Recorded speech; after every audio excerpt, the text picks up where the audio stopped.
So the first spark did not come when I was comfortably sitting in my home, but when I went to school for the first time at the age of 5 and a half. In fact, when I was entering in my school building, I saw a boy my age sitting outside the school gate. He was a cobbler and he was looking at children like us, whether we can give him some job. And since we were all wearing new shoes, so there was no question of shoe polishing or shoe repair. So I saw his empty eyes and took those eyes inside my classroom. And the first question I asked to my teacher was that, "Sir, why a child is sitting outside the school gate when all of us are sitting inside?" My teacher tried to convince me. He said, "Calm down, this is not new. The poor children have to help the families, they work, and so on." But when I came back from school in the afternoon, I saw the boy was still sitting under the open sky along with his father. I asked this to my family, my other friends, and the answer was more or less same, that the poor children have to help families and they have to work. Nothing is uncommon in it. But for me, it was uncommon because every morning and afternoon, I used to look at that boy. And that made me angry from inside. And one day I gathered all my courage and went straight to him and his father. So this 5-6-year-old boy could not answer, he was shy. But his father stood up with folded hands in this Indian, caste hierarchy. Normally, they belong to the lowest caste strata. So this man stood up and said, "Sir, I never thought about it because my father, my grandfather, my ancestors, and I started going to work since our childhoods. And so is my son," he said. And then he looked at me and said that nobody has asked this question to me before.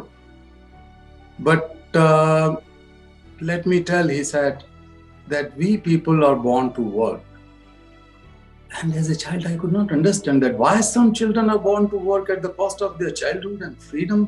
And we are born with dreams to become anything in a life. And I started crying and I kept on crying because I could not find answer. Answer was given by those who have some kind of mental complacency that it's a practice, it is an ongoing thing. Then I started looking the world with a different eye, that whatever people say is right may not be just, it is not be justified. Then I found that children were working on the streets and so on.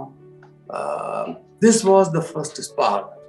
But since nobody was working on this issue and there were not laws, or there were old British laws in India and no organization, so I did some help here and there, but I was not believing in the conventional charity work. So after doing my engineering, and I taught in the university for 1.5 years, I gave up my career to find my own path. And I started a journal which was dedicated for the most marginalized children. And one day, a desperate father knocked my door, whose daughter was born and grew up in slavery and was being sold to a brothel. They were working at brick kilns. And when I was writing the story of that man for my magazine, I started feeling that if she was my daughter or my sister, what would I do? That was in 1980. So I gave up my pencil and I decided that I will go to rescue her and her family. That I did. But I could not rescue that day. So I had to go to the court, and the court was very helpful.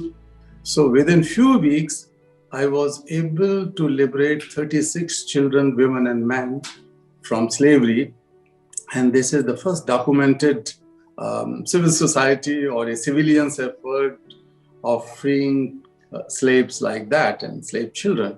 And then I found the path through this girl, and I remember that cobbler boy. and I never looked back. I could find my path.